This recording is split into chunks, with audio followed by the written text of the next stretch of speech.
What's good, YouTube, and welcome to the house. My AC unit's broken to the point where I'm gonna need to replace the whole unit. Not gonna beg for your guys' money, but if you see me selling cards, don't freak out. I'm not quitting. Yes, I'm selling nice pieces of my collection, but it's for that cause. I just want to be upfront with you guys. I'm not gonna abuse Market Watch either for any of the cards I'm selling, but that's just to let you know, John, you're selling your cards. Is everything okay? Well, it's just my AC unit broke. That's like a 6,000 to 7,000 replacement for an entire house in Texas. It sucks, guys. So, with that being said, let's go ahead and get into this Market Watch. Let's show you what's good, YouTube. We've got the Magical Muskets slash Musketeers holding value on TCG Player, still at 30, 15, and the Weather Painter Snow's gone up on here to 11. I kind of just want to tell you guys, this is why I emphasize, always check both. We've got still $9 on eBay for our Weather Painter Snow, despite being like one per every other-ish box. A little more than that. It seems like for the US it's about 7 per case. And then we have Caspar all the way down to 26, so you're saving $4 versus TCG Player. But it does say pre-sale, although I think we've passed that date, so you should be getting them in. And then 27s all through. And then we go over here. 15 is actually about the same for Starfire. I actually think if Caspar is so high, she's a little undervalued because she's your only other starter. People just seem really gung-ho for Caspar, but these are your two starters in the deck, realistically, that you need, and it is what it is. I still think the deck's a little overhyped. We'll see the results from YCS San Diego in a bit. How many topped, how many didn't top, and what the top cut is. I think Trickstars, Spirals, and Pendulum Magicians are the 3 decks to beat in the format, and this deck certainly can beat them in any round, but through 11 rounds, I don't know about that one, boys. Today's theme of Market Watch overall, though, is going to be cards you didn't know are worth money. And I haven't refreshed my tabs, mainly because I don't think anything will be changing values too much here. But let's go ahead and take a look at everybody here. We've got Chaos Goddess, and her lowest near mint is 637. It's just one of those cards that if it were in my binder, I probably would have sold it for $2 to $3 without looking it up. I would have got. And that's kind of the theme of this Market Watch, is cards I personally didn't know worth money. These haven't been changing over time realistically too much, but I would have got bopped on pretty much all of these cards. So if you guys have these in your binder, if you guys might have had these cards, you need to know what your cards are worth. And I personally would have got hit. And this isn't from looking through my own cards. This is literally me looking through tons and tons of TCG Player last night for about an hour and a half out of curiosity. So Chaos Goddess, not the best effect. She takes a light tuner plus 2 or more non-tuner dark monsters, and she's a level, what, 2, 4, 6, 8. And once per turn, you send a light monster from your hand to the graveyard, select a level 5 or higher dark monster, special summon it. Obviously, you're not really using this under Master Rule for that much. She's a grill. She's a whammon, and that's pretty much why she has value at all, besides being a secret rare that's never been reprinted. But $6 is kind of pretty hefty. A lot of these cards are money just because they're old. The perfect example, STBL Supreme Arcanite Magician. Actually, one of the priciest cards out of STBL now, because it never got the reprint. Even the Ultra Rare, sitting at about $9 near mint here on TCG Player. And we see it over here at $11.58 for the ulti. Crazy prices to me for a card that's really done nothing. I don't think is going to be doing anything realistically, but it's just up there, and it's been up there. You see this market price for both. It's more of, I need to finish my collection of ultis, or I need, you know, this card because I like Arcanite Magician. I don't really know what has it up here so much, other than it's an STBL card personally.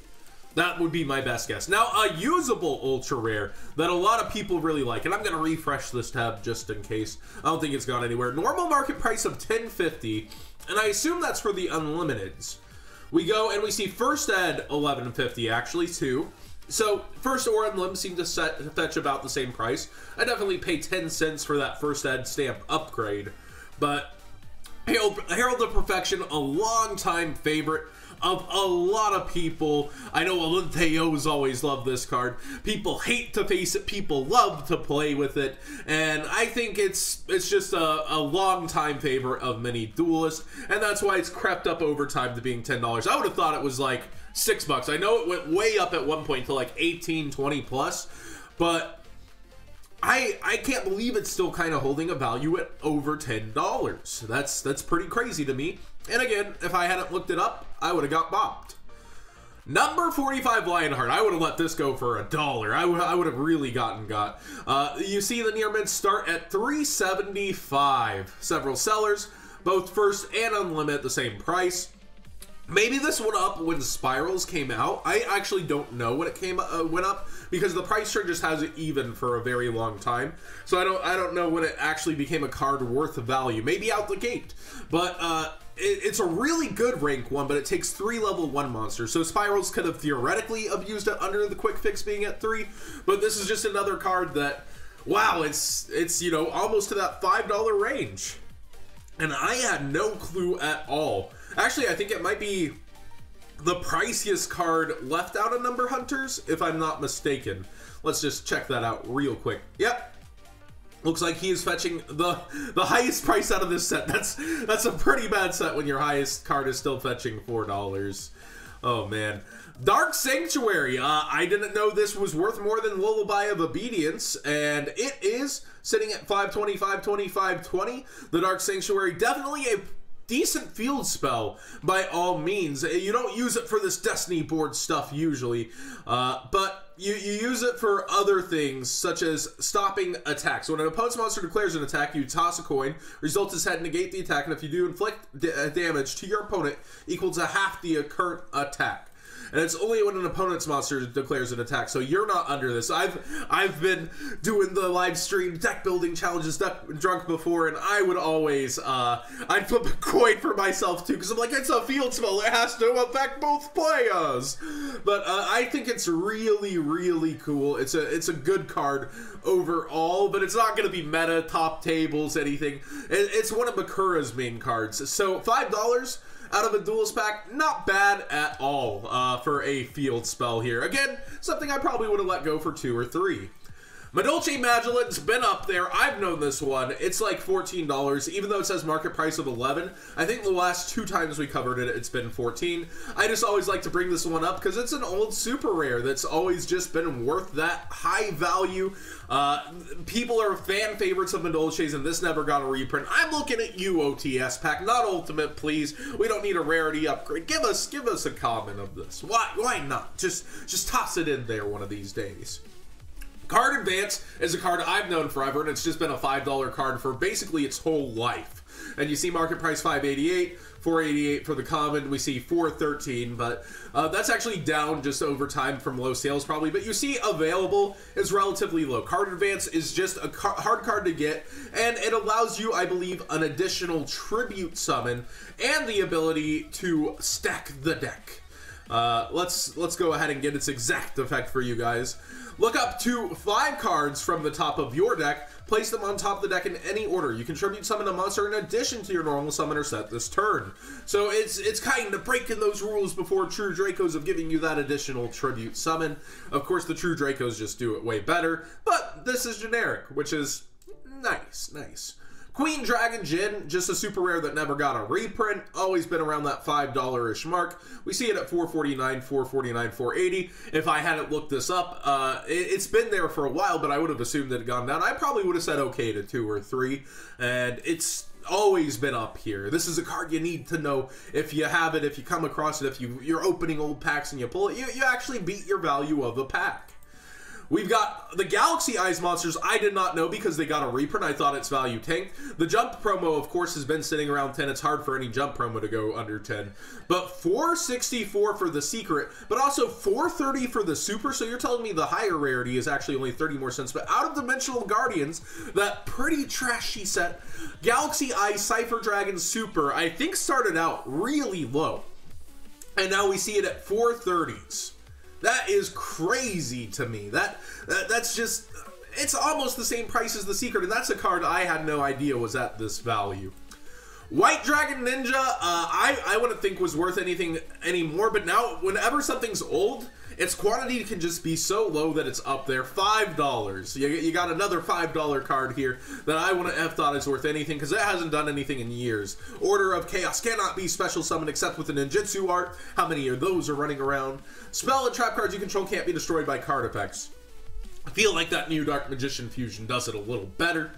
And the Mega Monarchs, because I was talking about Zaborg and I wanted to make sure last night. I wanted to make sure it didn't go up, and it did not. Thank you guys so much for not being crazy. Although Mega Zaborg, that is a really cool thought that if there's ever ritual hype, he's going to send 3 heralds from your extract. But Mega Caius here sitting at nearly $8 still today, but more surprisingly to me was the Prio Thestaloses were up at, you know, the $7-ish mark. $8 almost, and then the Mega Pack version's like $5. There's such a gap between these, but there's not such a gap between the Caiuses. Really just odd to me. Maybe the secret rare foiling's a little different. And then Zaborg still sitting here at $2. Thank you guys. No heart attack. No, oh, John, you made this card spike. But there is a very low quantity available, so maybe it is something that'll go up over time. And just because it's the next Mega Monarch, people must really like these cards. And then finally, I have 2 suggestions for you guys, because I was looking through all these cards. I was like, this might be a card to get. Stardust Charge Warrior, as we get the Synchro support with Crystron Needle Fiber, might be something good to have. It's only released in Infinite Gold, and you're able to overlay with it into Beatrice and a lot of the combos, and then you can link summon on top of it. I think it's a very good thing to have on hand. Works with Malicious to make Beatrice to continue your flow. I think it's something you guys might want. There's 59 sellers, which is a lot. Some of them have higher quantities, but it's a card that's just so low to get right now that if you're going to play any kind of Synchro deck, you want it. And then Dimensional Guardian, every time I play this on stream, people ask me what it is. It's an insane card that protects your cards from being destroyed by any battle or card effect, and you're still allowed to change the card's position. It's just an amazing card from the movie pack, and I can't stress enough, at 30 cents, you should have 3 of these. Activate this card by targeting a face-up attack position monster you control, so it has to start an attack, but you can still change after. It cannot be destroyed by battle or card effects. If the targeted monster leaves the field, destroy this card. It's giving any monster immunity to battle or card effects destruction is pretty strong in my book. So these are just the 2 cards of the day that I would consider having at any point. Like, Dimensional Guardian's not just going to sell out and go crazy, but it's a really insane card in my opinion. Stardust Charge Warrior is likely to go up as Needle Fiber comes out and people figure out the broken synchro combos. So, thanks for watching today. What did you guys think more of the pace of going over cards that I would have got gypped on? Did you find something that you didn't know was worth money that might have been in your bulk? Because I feel like that Supreme Arcanite Magician is actually in my bulk. That is a card I decided, for the Ultimate Rares, I pulled out every ulti ever, but I need to go back through my Hollow bulk and look for these because I did not consider them to be worth anything, even being from STBL. To find out they're, you know, 6 some odd bucks, 8 some odd, 9, it's just crazy to me. The lowest near mint is 9 here. So thanks for watching. Again, did you guys find anything that you have that is worth money that you didn't know? And do you like the pace of this, covering something newer at the beginning and going through this? I might do this like every other week, bi-weekly, because there's not a lot of surprising, shocking cards, but it is really fun to go over things like this that are just out there, in my opinion.